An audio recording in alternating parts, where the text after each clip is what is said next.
Bienvenidos, ¿cómo están todos ustedes? Soy Verónica Recia y hoy me acompaña la gran periodista Isabel Cuervo. ¿Cómo estás, Isabel? Muy bien, porque estoy aquí contigo. Gracias, Vero, por esta invitación. Estoy súper honrada. Muchísimas gracias. No, por favor, el gusto es para mí, para toda la gente que mira Criterio Periodístico. Y Isabel, contame, presentate para algún desprevenido que no te conoce, como vos quieras, y ya arrancamos con el contenido del programa. Bueno, nada, soy simplemente una periodista de investigación. Ya en los últimos años he venido en eso. Comencé como reportera de guerra, comencé cubriendo conflicto armado, guerra, terrorismo, narcotráfico, políticos, todos los bandidos que se encuentran en nuestro hemisferio. A todos ellos, pues esas eran mis fuentes de cobertura. Así que comencé a conocer a fondo lo que era justamente esa unión entre grupos delincuenciales y alta política. Luego he tenido que emigrar a lo largo de mi vida. He vivido en varios países, en varias ciudades, y eso me ha permitido también a mí la gran fortuna de ser una migrante, de ser una persona desarraigada de una tierra, muchas veces, en muchos momentos a la fuerza, en otros momentos no, en otros momentos fui emigrante de mi país, Colombia, por decisión propia, ¿no? Y buscando también nuevos rumbos y también por otras propuestas laborales. Pero he vivido pues tanto en América como en Europa, y bueno, eso hoy en día confluye en una suerte de conocimiento importante que agradezco a lo que me dio la vida, ¿no? Para poder unir puntos, como me gusta decir a mí, en cuanto al análisis geopolítico. Qué lindo, la verdad que interesante. No te voy a preguntar más sobre eso porque si no se me va la hora y no hacemos contenido, pero te hubiese hecho 10.000 preguntas. Bueno, este año estás en los Estados Unidos vos ahora, ¿hace cuánto ya? Sí, no, ya desde el año 2000 estoy en los Estados Unidos con algunos in and outs, digamos, entrando y saliendo de Estados Unidos porque tuve un tiempo también que emigrar y viví en Europa. Así que Ah, por allá estuve sí. también. Bueno, mira, vamos a arrancar, nos vamos a meter de lleno. Esta es información del periódico de New York Times y te va poniendo, supuestamente lo va actualizando, acá es hasta el 29 de agosto del 2023. Estos ya son los candidatos que se han anotado para estas próximas elecciones que van a ser el año que viene en los Estados Unidos. Yo tengo tres preguntas para hacerte, pero son más bien, bueno, va la primera. No entiendo por qué se presenta Joe Biden, pero eso te va a tocar responderlo a vos. Va la segunda. ¿Por qué se presentan todos estos republicanos y se sabe que va a ganar Trump? Excepto que un cisne negro, no sé, suceda algo más allá de lo pensado. Y la tercera, me interesa esta figura, la de Kennedy, y cómo imaginás un debate entre Kennedy y Trump. Y también hay rumores de que tal vez Kennedy se baja para hacer fórmula con Trump. No sé, contame vos qué lectura haces. Futurología no, pero sí, ¿qué se te ocurre que puede llegar a ocurrir? Exacto, futurología no, pero sí análisis dentro de los elementos que tenemos hoy sobre la mesa para analizar. Bueno, ¿por qué se lanza Joe Biden a esta carrera para volver a sentarse en esa oficina oval? Bueno, se lanza porque al Partido Demócrata no les queda más remedio que el incumbente, que es aquella persona que está ocupando la posición hoy en la Casa Blanca, pues se ha puesto porque todas las encuestas y todos los estudios políticos indican que hay una altísima probabilidad que ese incumbente, ese actual ocupante de la oficina oval, pues vuelva a quedar allí sentado en la Casa Blanca. Eso por, digamos, juego de numerología política, ¿no? Entonces, eso es lo que lanzan. Sabemos muy bien que Joe Biden hoy no está en capacidad ni siquiera de terminar esta presidencia, así que estamos viendo un Joe Biden en su más claro deterioro cognitivo, en su más claro deterioro también político y en el clarísimo, digamos, mapa político que no domina, no controla, no está a cargo del país. La pregunta sustancial aquí es, ¿quién está a cargo de los Estados Unidos? Porque Vladimir Putin, por ejemplo, o Kim Jong-un hoy dándole la mano justamente a Vladimir Putin, o tal vez un Xi Jinping en China, saben muy bien, conocen muy bien que en la Casa Blanca no está sentado Joe Biden. Esto, por supuesto, en sentido alegórico, pero es que la realidad es que quien lleva los designios del país aún no se sabe quién es. Es una suerte de, digamos, de grupo élite dentro del partido demócrata, haciéndole el frente al partido republicano, que ya pues con McCarthy en el Congreso pues se la ve un poco más difícil como presidente del Congreso. Pero ¿qué es lo que ocurre aquí? Ocurre que estamos viendo tal vez a figuras como Obama detrás, tal vez los Clinton detrás, y esto es lo que podemos por lo menos percibir en términos de las decisiones que se van tomando, porque Joe Biden, también hay que decirlo, no solamente está con su capacidad cognitiva muy menguada, sino que también él hace uso de esa herramienta para confundir a la población. Es decir, sí, claro que sí, está con un grado de senilidad, pero también tiene un grado de cinismo muy alto. Es un político de carrera, es un político de profesión, es un político que lleva viviendo de los dineros de los contribuyentes más de medio siglo. Sabe muy bien qué decir, sabe muy bien cómo mirar a la cámara, sabe muy bien qué callar y sabe muy bien también qué expresión dar, sobre todo a aquellos periodistas apostados afuera de la Casa Blanca cuando entra y sale debido a algún compromiso en Pero esa hasta agenda. ahí, ¿no, Isabel? Hasta ahí. Porque, claro, y mira, y esto lo saqué hoy. ¿Está preparándose Kamala Harris para tomar el poder en caso de que no esté bien Joe Biden? No está ni siquiera capacitada para ocupar una posición decorativa como es la posición de la vicepresidencia, porque el vicepresidente debe estar allí listo en caso de que el presidente falte.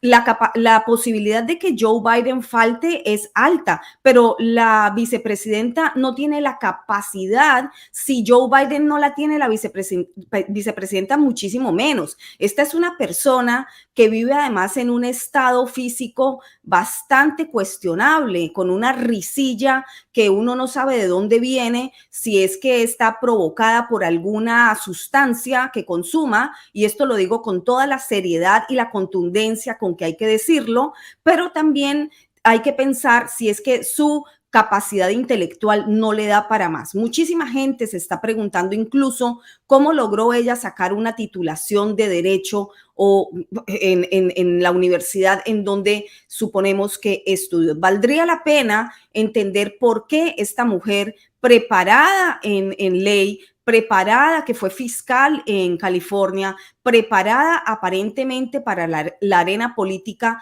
ha demostrado con todo lujo durante la vicepresidencia que es una incapaz de analizar cualquier panorama político e incapaz de ponerle el frente a cualquier problemática. La enviaron como encargada, como zar de la frontera sur de los Estados Unidos. Jamás, ni siquiera se apostó, llegó ahí, se presentó, nada. Las soluciones no fueron dadas. Luego lo que lograron hacer desde la Casa Blanca fue poner a Joe Biden en alguna parte de la frontera sur de los Estados Unidos para hacer lo que tú conoces muy bien como periodista, el paseíto para las Claro. cámaras y para la prensa, pero la solución no está dada.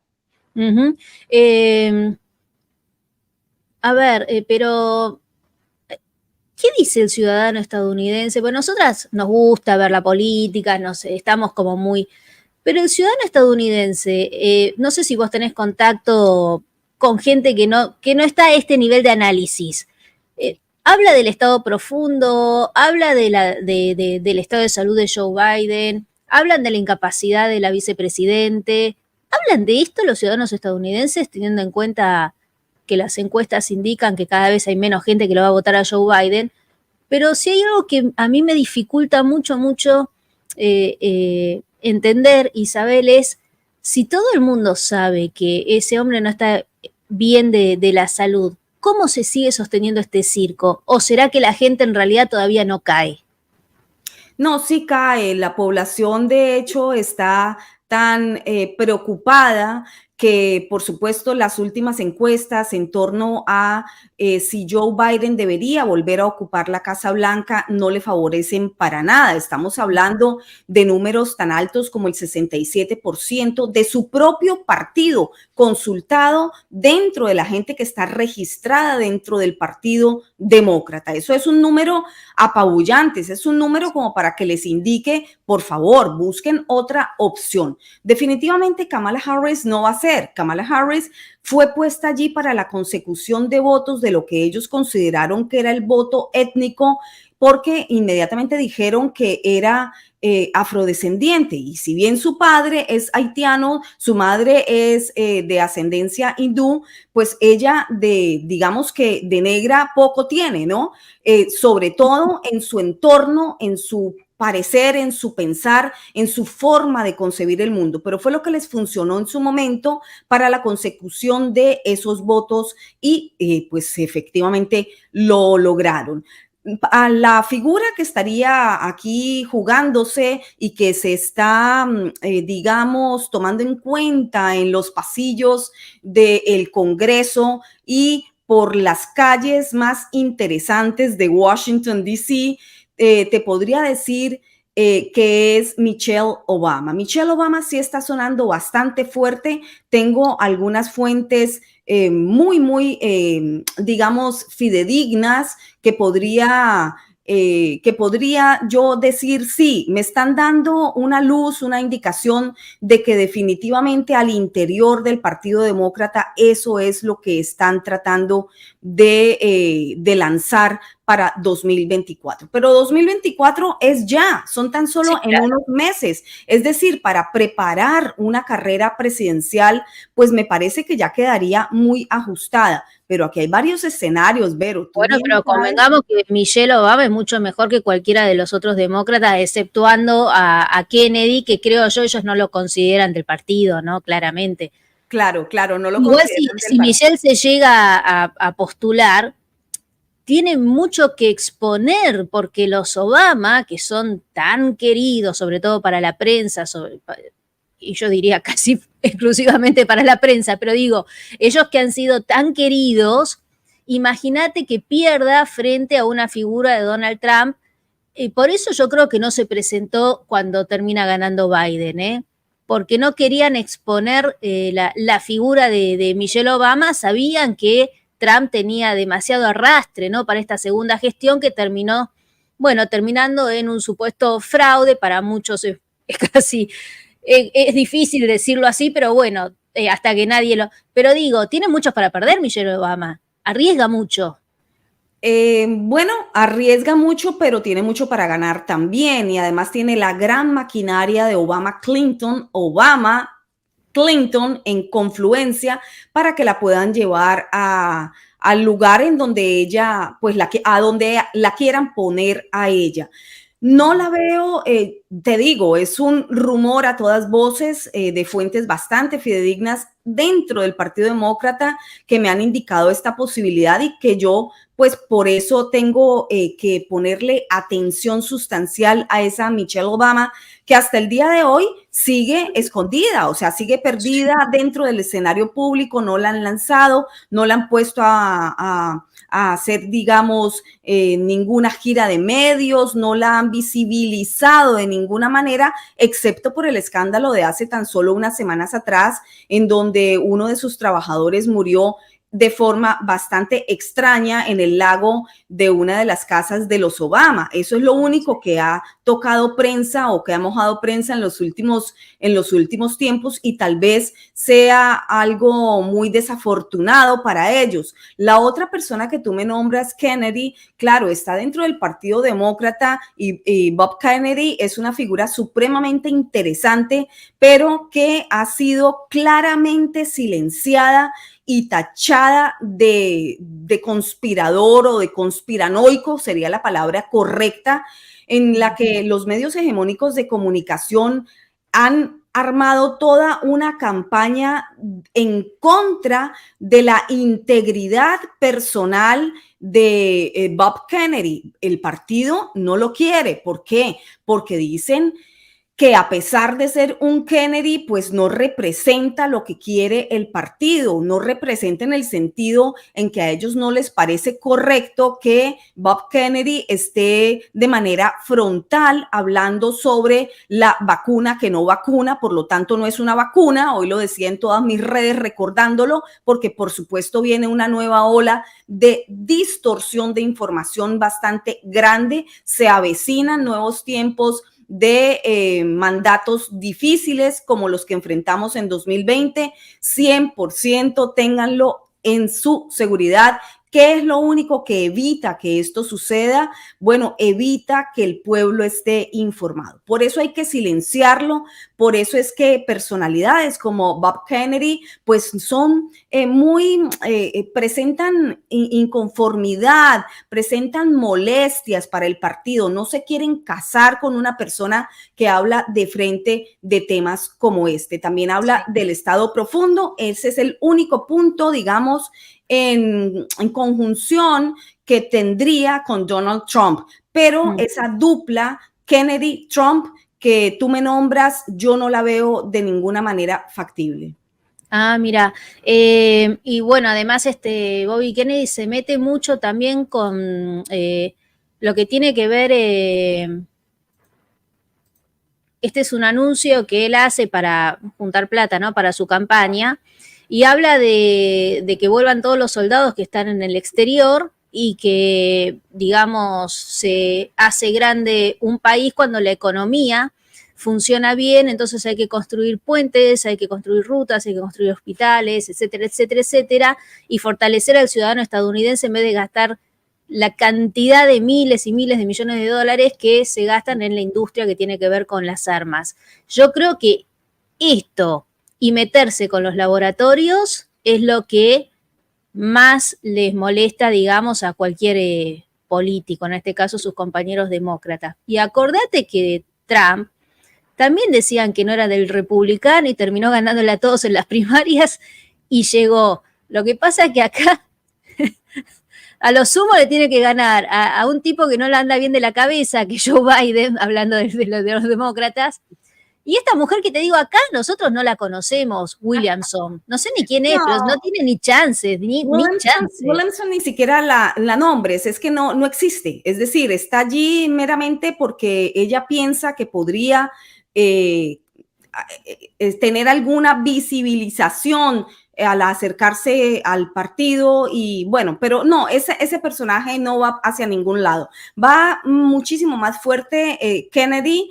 Y aquí lo singular es que justo con lo que acabas de decir, es que es un tema importante para Kennedy, que es el uso de los recursos del país para que no se malgasten, sobre todo en armas y en luchas en el exterior, pues lo tiene muy claro él. Y eso es un tema que no le conviene que se discuta, sobre todo al Partido Demócrata, cuando estamos viendo hoy no solo a Hunter Biden, el hijo de Joe Biden, sino al propio Joe Biden implicado ya en un escándalo de proporciones mayores de corrupción ligado con dineros provenientes de China y de Ucrania. ¿Qué quiere decir esto? La misma Ucrania en donde hoy Anthony Blinken, secretario de Estado de los Estados Unidos, está allí en tierra ucraniana prometiendo otro billón de dólares, es billions, es decir, $1,000 millones para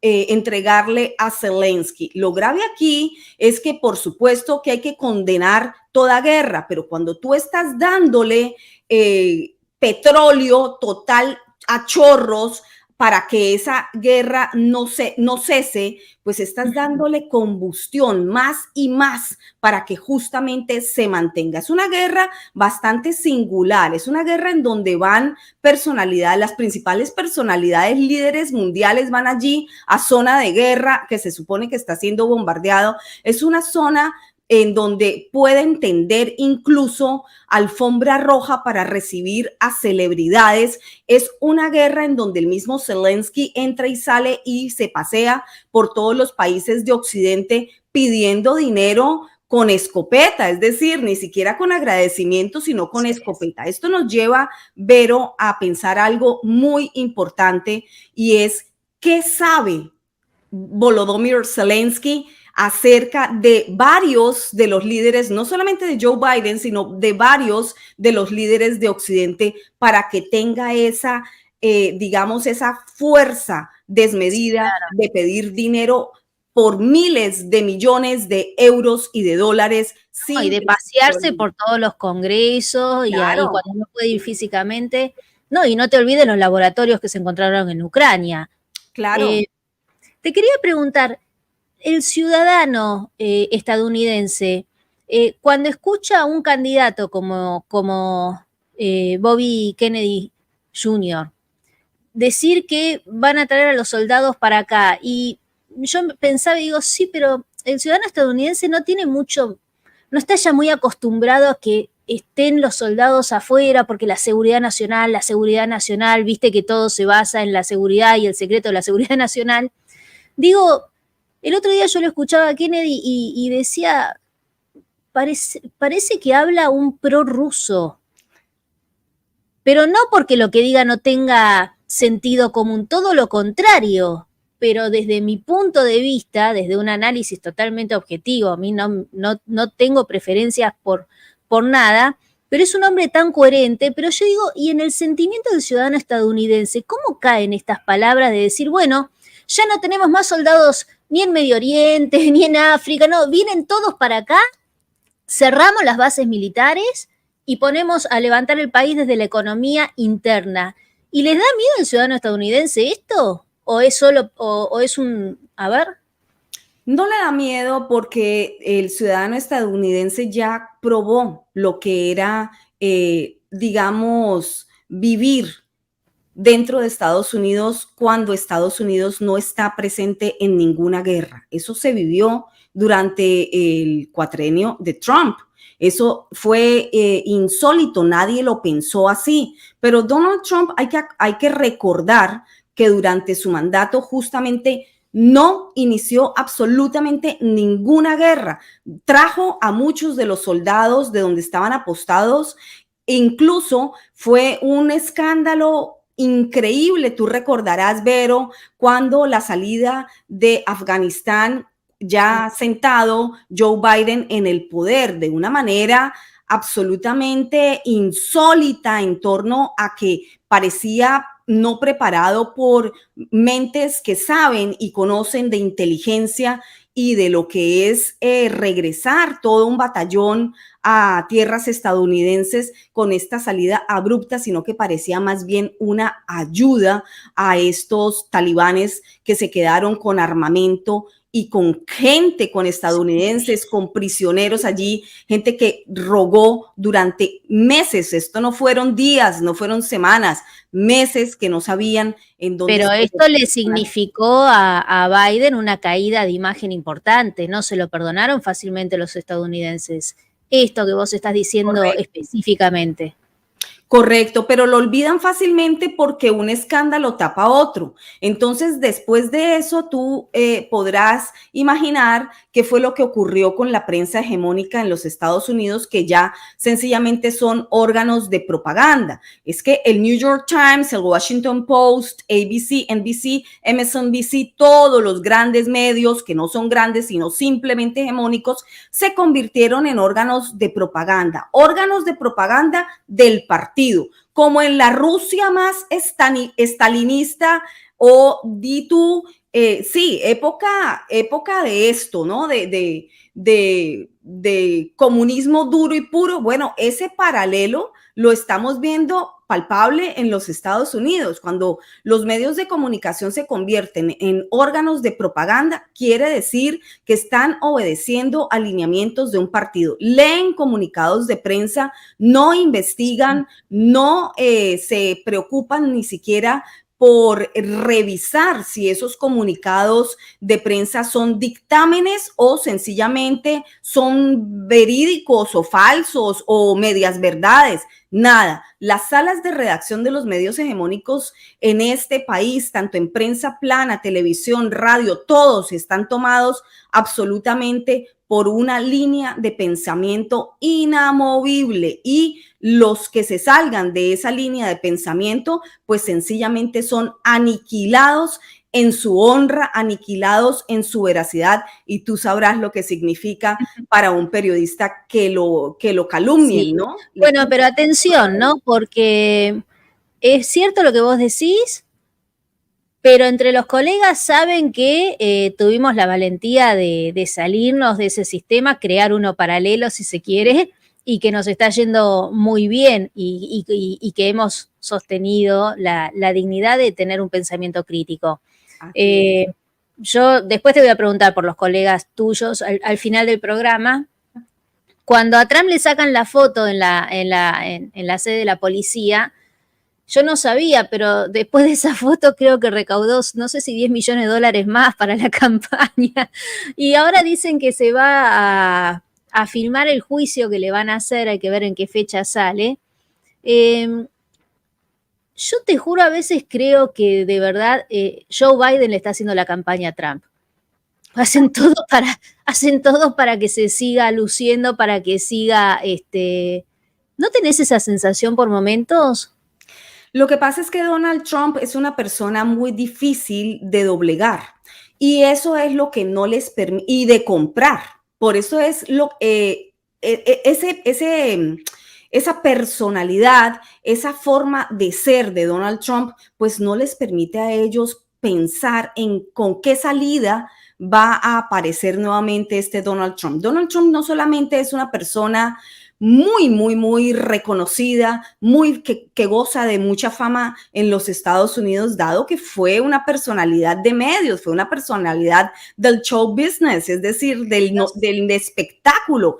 Entonces es tan reconocida que muchas personas dijeron, bueno, pero se lo conoce justamente como eso, esta persona no va a ganar la presidencia. Pero en ese momento, recordemos esa contienda electoral presidencial, él fue directamente bajando uno a uno. 16 candidatos llegaron a ser por parte del Partido Republicano en su momento, y Donald Trump los fue bajando uno a uno dentro de la campaña política y dentro sobre todo de esos debates en donde los hacía pedazos. Se fue apropiando entonces él del partido más que el partido de él, porque tú bien decías, él no pertenece al Partido Republicano, claro que no. Él en un juego político dijo, bueno, pues independiente no, pero para poder llegar, entonces vamos a aliarnos con el Partido Republicano, dado que este juego es entre demócratas y republicanos desde hace décadas en los Estados Unidos. Entonces, ¿quién va a ganar? ¿Me voy a aliar con el partido con el que no tengo nada en común o con el que tengo algunas cosas en común? Se alió con el Partido Republicano y así llega a la presidencia. Pero definitivamente ahora ya es otro mundo el que le toca para poder competir por esa presidencia. En 2020 aún se discuten, como tú también bien lo dijiste, Verónica, aún se discute la claridad en esas elecciones. Ningún tribunal quiso estudiar los casos presentados. No es que hayan sido desestimados, es que no se estudiaron por ningún tribunal, no se analizaron, no se llevó a una búsqueda de la verdad de lo que se presentó como pruebas, y por eso muchísima gente dentro del Partido Republicano pues aún sigue pensando que las elecciones de 2020 no fueron claras, no fueron honestas, claro, y hay mucho ahí que... ¿Sabés que siguiendo este hilo de de sentido común. Lo peor que pueden hacer los demócratas, si es que vale es llevar contra la espada y la pared a Trump por la cuestión del fraude electoral, porque esto va a obligar a que empiecen a salir a la luz todo lo que no se hizo en su momento desde el punto de vista de la justicia. Tampoco entiendo esa estrategia. Por eso yo te digo, siento que son los demócratas los que terminan haciéndole la campaña, porque hagan lo que hagan, excepto que lo metan preso y vaya uno a saber con qué argumento, o que la jueza, como dice acá este titular, en La Nación Más, el juicio más grave que enfrenta Donald Trump podría pasarle factura el día clave de las primarias. Claro, todavía no tiene fecha. Y posiblemente sea que justo el día del supermartes o el día anterior él tenga que presentarse a los tribunales, hacer alguna cuestión, porque dice que no importa, que acá que cada persona profesionalmente tiene que acomodar sus tiempos y que la justicia no se va a estar fijando, aunque sea el candidato a presidente, ¿no? Pero digo, supongamos que hacen esto. ¿Dónde está no entiendo, porque se escupen para arriba, Isabel, pero escupen para arriba en cualquier aspecto. No tiene lógica, vos me entendés, ¿no? Lo que yo te digo. Bueno, Se van a encontrar con una verdad que no les conviene. Ya, entiendo, claro, entiendo hacia dónde va tu análisis y es justamente el mismo que tiene Donald Trump. Donald Trump dijo hace poco, solo me falta una imputación más para poder ganar la presidencia. Y eso lo dijo antes de que se le presentaran los cargos en el tribunal de Georgia, en el condado de Fulton. ¿Por qué? Bueno, aquí hay que tener en cuenta que él está siendo en este momento imputado por más de 91 cargos exactamente. Es decir, 91 cargos sobre los cuales se tiene que defender Donald Trump en diferentes litigios, en diferentes tribunales. 4 tribunales de los Estados Unidos tienen casos relacionados con Donald Trump en Nueva York, en Washington, en la capital, en la Florida, por el caso de los documentos confidenciales y ahora el de Georgia. ¿Qué pasa con el de Georgia? El de Georgia, todos son federales excepto el de Georgia. Es decir, el caso que se está llevando a cabo en Georgia es estatal. Esto es importantísimo que lo conozca la gente porque muchas personas dicen, ay, bueno, pero los cargos federales mucho más grave, porque ¿qué va a pasar entonces con esos cargos que le leyeron en Washington relacionados con que él intentó de defraudar a la nación con las revueltas o las manifestaciones del 6 de enero? ¿Qué va a pasar con el caso de la Florida con los documentos confidenciales?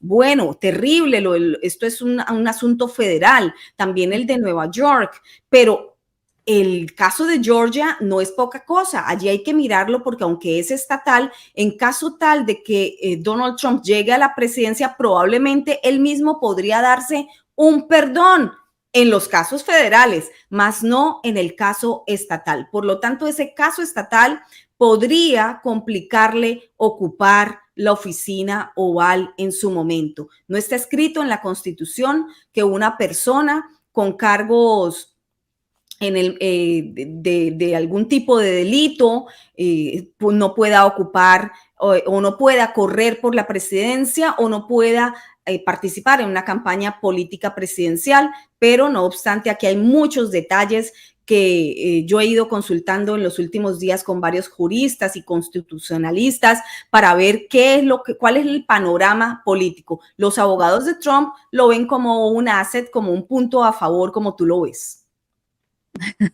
Sí, sabes que, y eso que no soy abogada, pero uno cuando usa el sentido común es increíble lo que se logra con el sentido común. Qué lástima que algunos colegas se lo hayan olvidado. Y mira, hablando de la política y de gente que parece que no tiene reemplazo, ¿no? Aquí está McConnell y todavía no se sabe si va a ser reemplazado o no. Es un hombre que tuvo episodios de haberse quedado no inconsciente, sino sin alerta, ¿no? Se quedaba tildado frente a las cámaras en 1 o 2 oportunidades, por lo menos en vivo.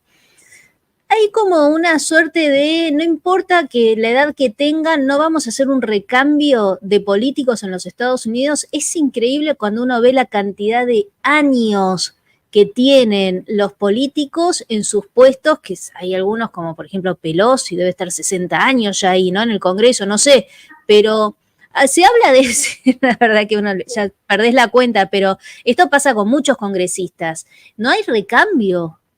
No hay Bueno, recambio. no hay límite y por eso vemos una casta política muy añeja, ¿no? Allí en el Congreso de los Estados Unidos, tú bien has nombrado a la camarada Nancy Pelosi, así le llaman varios del Partido Republicano, porque ella es más roja, más rojita que Trotsky, ¿no? Entonces, allí está, ahí se queda, no sueltan el poder, no sueltan el banquillo. Eso mismo le ocurre a Mitch McConnell, que es del Partido Republicano, pero digamos que es lo más cercano al Partido Demócrata dentro de los republicanos. Esos son los llamados RINOs aquí en los Estados Unidos, que significa republicanos solo en nombre, solo por el nombre se hacen llamar republicanos, se hacen llamar del partido, pero que realmente lo que están es jugándole por lo menos en la firma de esas leyes que pasan los demócratas, se entienden mucho con ellos, pautan con ellos, negocian bastante bien. Bueno, a esa parte de grupo político pertenece McConnell. Y que parece que se va a quedar aunque no esté en condiciones mentales. No está en condiciones, está muy mayor y ha sufrido una caída y una contusión cerebral hace tan solo unos meses atrás, y desde allí presenta estos cuadros bastante preocupantes en donde se queda congelado, se queda en blanco, no puede ni actuar, ni reaccionar, ni hablar, ni contestar, y esto es tan solo lo que vemos que sucede delante de cámaras cuando está en ruedas de prensa. No sabemos lo que ocurre en su vida privada, pero no ha presentado tampoco ningún intento de retirarse de la política. Claro, sí, lo que pasa es que si lo necesitan para un voto, les conviene que esté ahí, ¿no? Mira, te traigo un poquitito a algo que sucedió acá en la Argentina, te va a parecer increíble, pero últimamente todo lo que vemos es muy increíble. Este es Eduardo Feynman, es un periodista de mucho renombre en nuestro país, y contaba esta anécdota. Está contando la anécdota de un hombre que fue a un supermercado y se compró 10 kilos de arroz y lo para la FIP en la puerta del supermercado. Eso es lo que está contando. Iban a parar a mí, pero cuando termino de abonar, uno de los de la FIP me pide el quit del local al que le estoy haciendo las compras. Y le digo que son para mi casa y me cuestiona entonces por qué compré 10 kilos de arroz. Le explico que lo hago por la inflación y no me cree.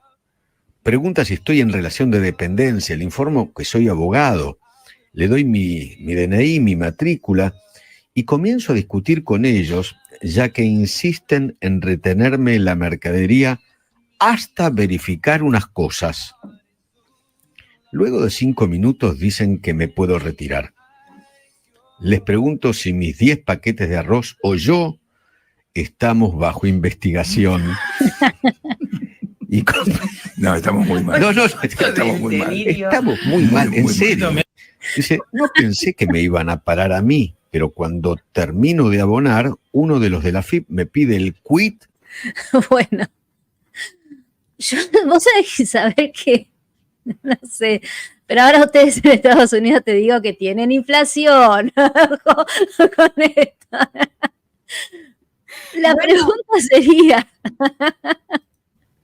Esto me suena a mí muy parecido a la restricción de compra en países socialistas, como en Cuba, donde te restringen la compra a una sola libra de arroz, si es que hay. Bueno, también puedes comprar huevos, pero no una docena, puedes llevarte 8, compañero, porque no hay más, y así, ¿no? Bueno, la compra regulada por medio de esa libreta socialista. ¿Es que así ya están en Argentina?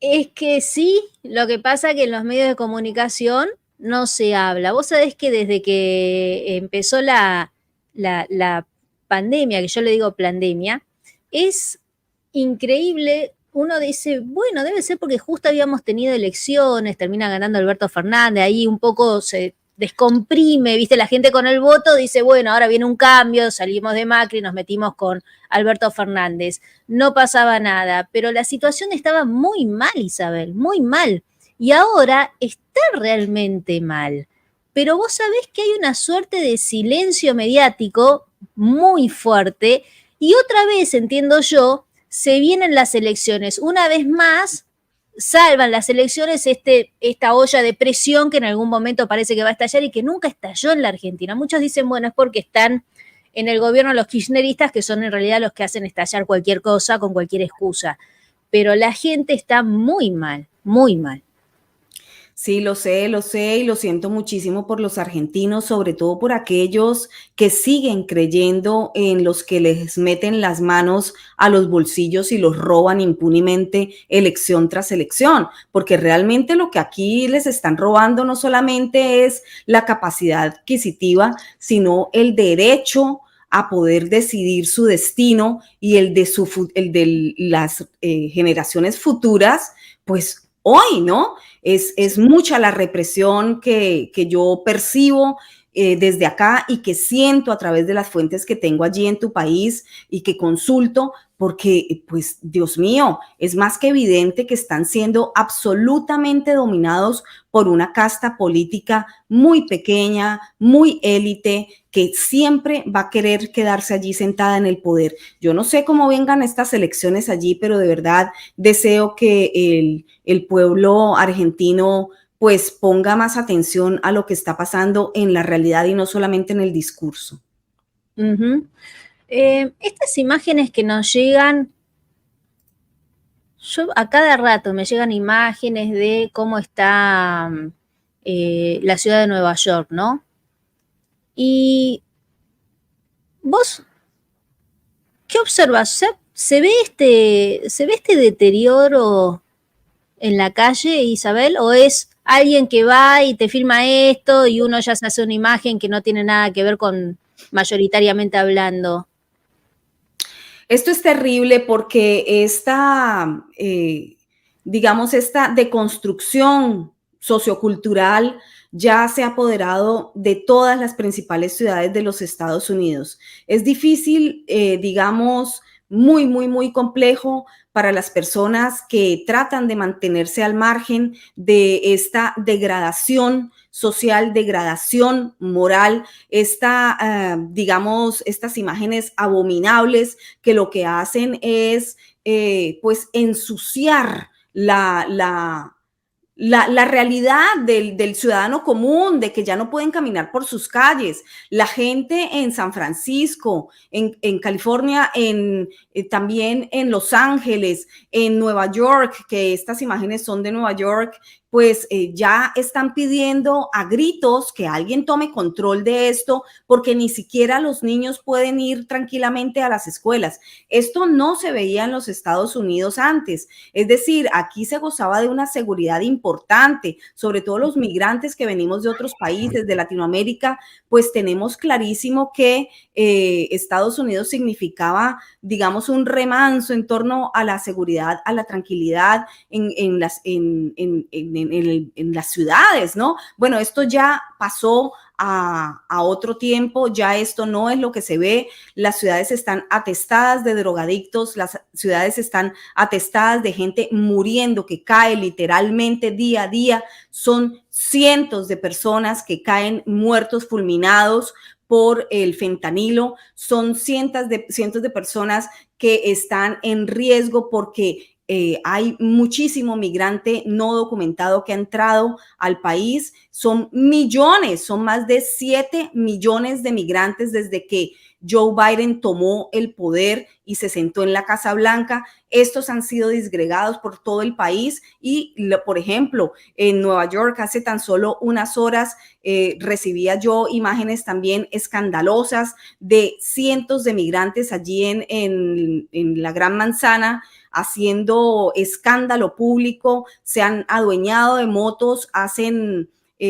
digamos, robos por todo Manhattan, utilizando estas motos y asustando a la población. Manhattan está irreconocible. Los Ángeles son cuadras y cuadras y cuadras de una ciudad casi sola, desalojada. La gente se ha ido, pero ellos migran a estados, digamos, con más control, en donde todavía hay ley y hay orden, como el estado de la Florida, en donde el gobernador Ron DeSantis, que a propósito es otro de los candidatos presidenciales que va tras de Donald Trump como segunda opción, pero con una diferencia porcentual de más de 40 puntos, o sea, bastante lejos, sí, es una persona que ha logrado mantener el estado de la Florida en ley y orden. Pero acá migran de Nueva York, de California, y vienen también a querer imponer ese desorden que han ellos puesto en esos estados, y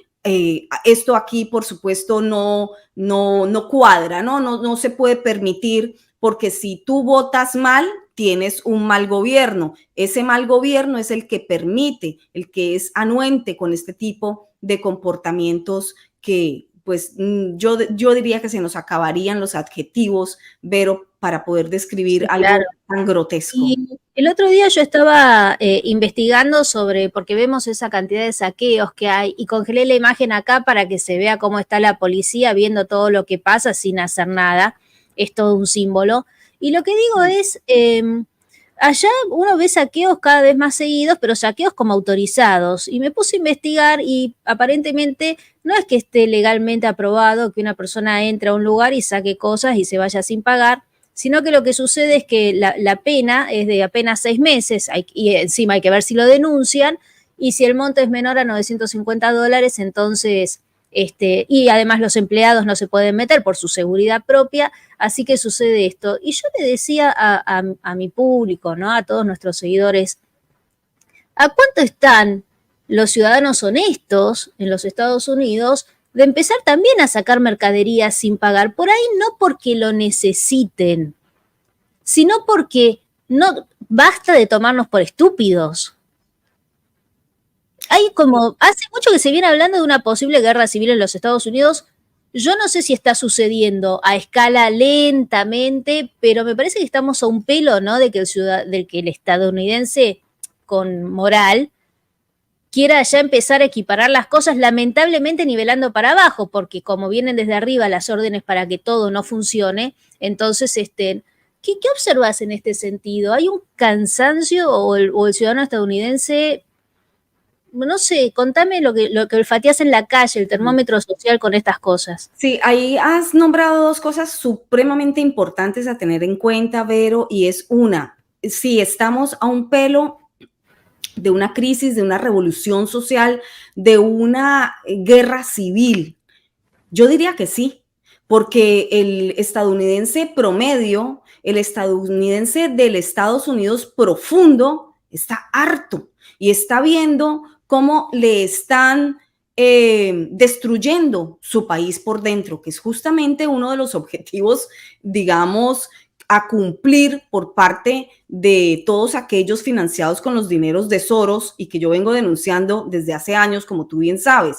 Pero ¿está ocurriendo con éxito eso? Sí, claro que está ocurriendo con éxito. Y también señalaban lo de la policía mirando los sucesos.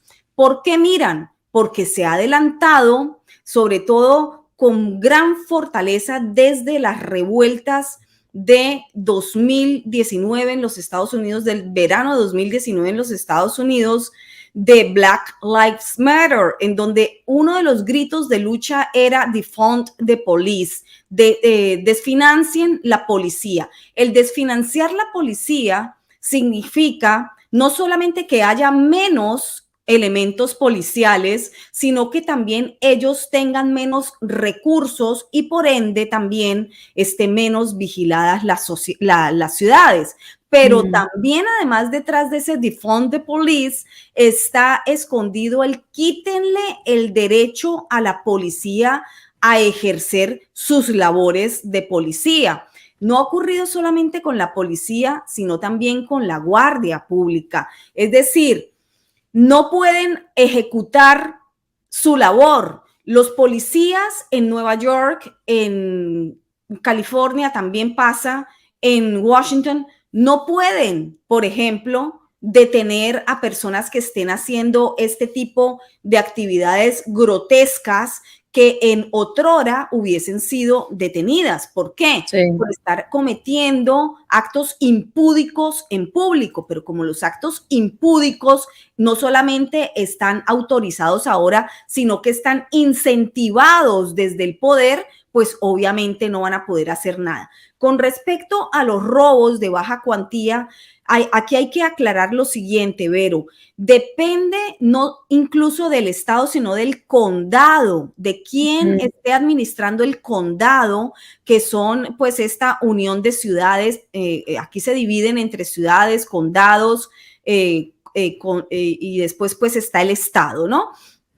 Y después la nación. Bueno, depende de quién esté administrando el condado. Estas personas que cometen robos de baja cuantía, pues no pueden ser detenidas ni siquiera por la seguridad de estos almacenes, ni después por la policía. ¿Por qué? Porque han escrito leyes en esos condados en donde dicen los que cometan robos de menos de $1,000, pues no van a ser procesados, no los detengan. ¿A quién se le ocurre que esta es una buena ley? ¿A quién se le ocurre que esto va en pro de la sociedad, en pro del comercio, en pro de la seguridad y de la ciudadanía? A nadie, solamente a quien esté de acuerdo con la delincuencia. Eso es lo que ocurre. En otros estados, como tú bien has dicho, bueno, son un poco diferentes las pautas y dicen sí, si es de menor cuantía, menos de $1,000, serán detenidos, y si son detenidos se los vuelve y se los suelta de inmediato.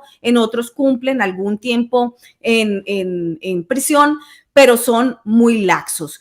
En estados duros como Texas, como Arizona, como Florida, como estos estados de gobiernos que casualmente tienen gobernadores republicanos, pues estas cosas no suceden. Aquí el que roba en este tipo de estados va detenido, va a la cárcel. Estas, digamos, demostraciones grotescas, también como las que has mostrado, se acabaron también en la Florida, están prohibidas. Aquí hay que tener decencia, ley y orden, y eso es un escándalo, sobre todo para Disney. Te habrás dado cuenta tú la gran pugna que ha tenido el gobernador Ron DeSantis de la Florida justamente con Disney World, porque pues ellos tenían esos espectáculos gay en un espacio que es netamente diseñado para la presencia de menores allí, pero cada vez quieren adentrarse aún más en la sociedad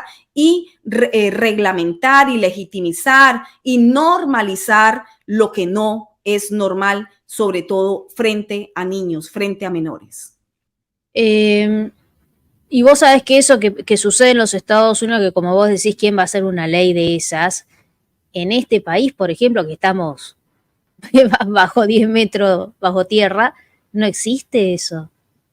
No existe. Podremos tener, yo te lo puedo explicar, una ley que vale eso. Yo te puedo explicar por qué ocurre esto, porque los fiscales de esos condados, los fiscales de esos lugares en donde esa ley está activa, son fiscales pagados con dineros de George Soros. Eso no puede ser casual, que cada uno de esos fiscales, porque aquí en los Estados Unidos los fiscales, los jueces van a elecciones y por lo tanto tienen que recoger un dinero para poder ir a esa campaña como cualquier otro político. ¿Qué ocurre? Bueno, ocurre que un filántropo muy generoso suele dar dinero bastante amplio a determinados jueces, a determinados, digamos, fiscales que quieren ocupar esa posición.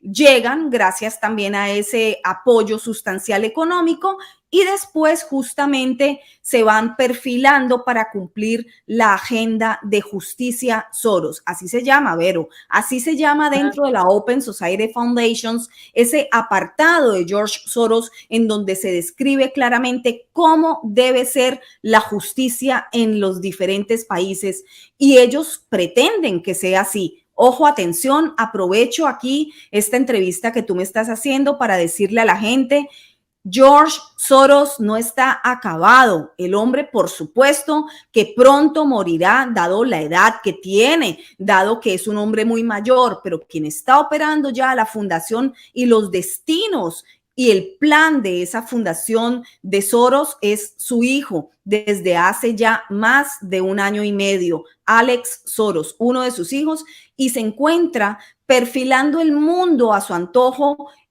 sobre todo en Europa. ¿Por qué? Pronto lo voy a contar en una cápsula informativa en mi canal, por supuesto. Estoy juntando los puntos en donde, para poder escribir esa cápsula informativa que le explique a la gente por qué los designios del planeta completo se van a torcer si es que la población civil, sobre todo la de Occidente, la de los supuestos países libres, no logra ponerse en pie y entender que los designios de los países los manejan los pueblos, no una élite gobernante arrodillada a una billetera global. Qué tiempos que estamos viviendo, ¿eh? Estamos siendo testigos de una época bisagra de la humanidad, Isabel.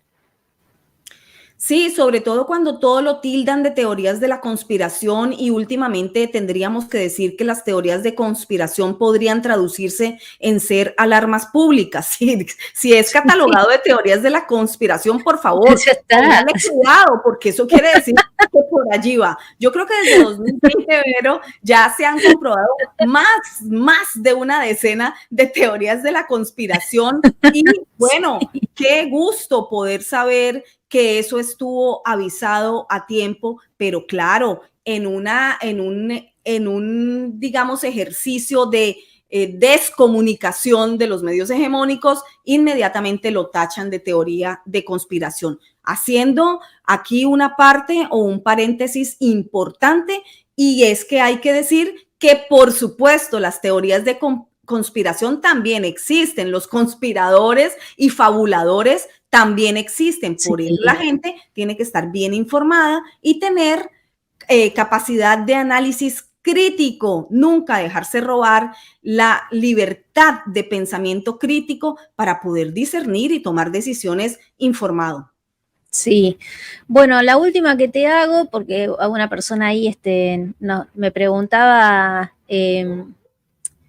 querían saber si este posteo de Trump era real. Les digo que sí, gente, es real, cuando advierte a la sociedad de nuevos confinamientos, etcétera, etcétera. No solamente que es real, lo saqué de la cuenta de Real Donald Trump, verificada en Instagram. Yo no sé, tiene millones y millones de seguidores. Bueno, este posteo ya tiene 766,000 likes. Y acá lo que está diciendo el expresidente es que no hay que obedecer, ¿no? No hay que obedecer sencillamente a los nuevos mandatos, a los confinamientos, etcétera, etcétera. Yo quiero preguntarte, Isabel, es una pregunta personal. Si querés la respondés y si no, no. ¿Cómo está tu ánimo? Vamos a hablar de sentimientos. De sentimientos vamos a hablar. Muy bien. Siempre mucha gente me dice, ¿por qué una persona que se encarga de periodismo político, que hace análisis político, que es invitada a los programas para justamente hacer análisis político, se ríe tanto? Bueno, porque hay que mantener el espíritu en alto, Vero. Lo que nosotras revisamos como periodistas que nos encargamos de la arena política es duro, es difícil, es doloroso. Por lo tanto, que no te bajen el ánimo, que no te bajen el espíritu, que no te venzan jamás. Y además, porque me da una profunda felicidad saber que puedo descubrir todo este tipo de conspiraciones reales dentro del mundo político y exponerlos a la luz pública, que es justamente lo que ellos no quieren que suceda. Sí, coincido mucho, pero sí te admito, ahora tengo una postura de guerrera que hasta lo digo casi todos los días, de lunes a viernes hago el vivo, pero sí voy a confesarte que durante el 2020 yo decía, wow, ¿qué va a pasar acá? ¿Te agarró también esa cosa de qué va a pasar? O siempre, no sé, te pregunto y ya cerramos con la entrevista, pero esto le pasa a mucha gente y está bueno hablarlo públicamente hasta donde uno quiera, ¿no? Sí, sobre todo porque el 2020 a mí me agarró todavía con la mordaza impuesta por el gobierno de los Estados Unidos, porque yo estaba todavía bajo investigación federal por haber reportado sobre el mismo George Soros y sus designios, es decir, sus manejos, sus redes en el mundo y especialmente en Latinoamérica. Entonces yo tenía una mordaza. Entonces, en el verano, en junio de 2020, es que yo logro desprenderme de esa mordaza y logro comenzar a hablar. Por lo tanto, ¿Esa mordaza te impedía hablar públicamente de George Soros o de cualquier cosa? De cualquier cosa relacionada con la investigación que me estaban llevando a cabo, porque ya te digo, yo había lanzado un reportaje investigativo en donde pues mostraba, evidenciaba cuáles eran los pasos que daba George Soros en el mundo y sobre todo en Latinoamérica, y nadie había investigado de cuál era esa incidencia de Soros en Latinoamérica. Entonces no podía hablar, estaba en una mordaza y desde octubre de 2018 yo llevaba más de año y medio con esa mordaza, pues siendo fusilada por los medios más importantes, digamos, del mundo, con mi nombre, con mi apellido, con mi fotografía puesta allí en el New York Times, en el Washington Post, en CBS, en ABC, en MSNBC, todos los medios hegemónicos. Y yo dije, ¿qué pasó? Me pusieron en el paredón y me fusilaron para poder destruirme, no solamente en mi integridad, en mi honra, sino también en mi moral, bajarme la moral. Entonces el 2020, el año del golpe pandémico, del golpe globalista, pues yo estaba en ese momento todavía sumida en esa mordaza, en esa persecución, en esa ansiedad, y me toca el encierro. Claro, por supuesto que fue durísimo porque no entendía qué era lo que estaba pasando y dije, aquí lo que hay que hacer es silencio. Lo primero que hay que hacer es silencio, centrarse e ir a practicar el pensamiento crítico, poner todas las fichas sobre la mesa, analizarlas y ver qué es lo que hay.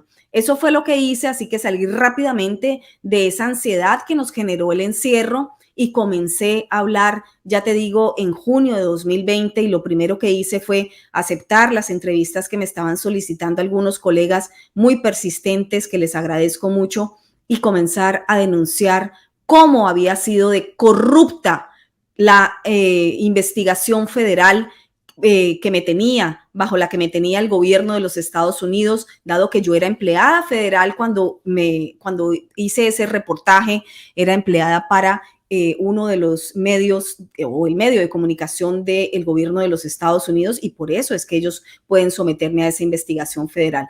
Y comencé a revelar qué era lo que había pasado, dando uno a uno los detalles, dando nombre y apellido de los corruptos que habían mentido incluso en documentación bajo juramento, que me habían inventado cargos y que jamás pudieron probar lo que ellos en un inicio quisieron decir, que era que yo había hecho un reportaje antisemita. Antisemitismo, teorías de conspiración, todos estos son elementos recurrentes que utiliza una élite global y sobre todo el Estado profundo, que sí existe aquí en Estados Unidos, para poder silenciar a las personas, para poder amedrentar a las personas. Así que si escuchamos eso, perfecto, vamos bien. Sí, bueno, la verdad que fue un gusto, Isabel. Me quedaría hablando un montón de tiempo, así que para otra vuelta, si querés, lo organizamos, ¿eh? Pero te felicito y muchas gracias por tu presencia acá en Criterio Periodístico. Gracias a ti, Vero. Y vamos a mostrar tu página, acá está, los que la quieran seguir, Isabel Cuervo en YouTube, re fácil, lo buscan y ahí están. Sí, lleva mi nombre. Muchísimas gracias, Vero, muy amable por esta invitación. Me ha encantado estar aquí contigo y pues nada, solamente decirle a tu público que efectivamente la luz, la guía, el faro es tener criterio, no solamente periodístico como nosotras debemos tenerlo, como nos corresponde, sino criterio también dentro de todas las personas para poder pensar libremente y sacar sus propias conclusiones. Sí, realmente, realmente, algo que yo no sé qué pasará dentro de la cabecita y del corazón de muchos colegas que están permanentemente agachando la cabeza en un momento en el que es una fiesta para cualquier periodista, ¿no? Qué loco eso, pero bueno, la están viendo pasar. Nosotras la estamos viviendo, somos protagonistas, así que un beso enorme. Mira, todos estos mensajitos son para vos de gente que te agradece, por eso los estoy pasando.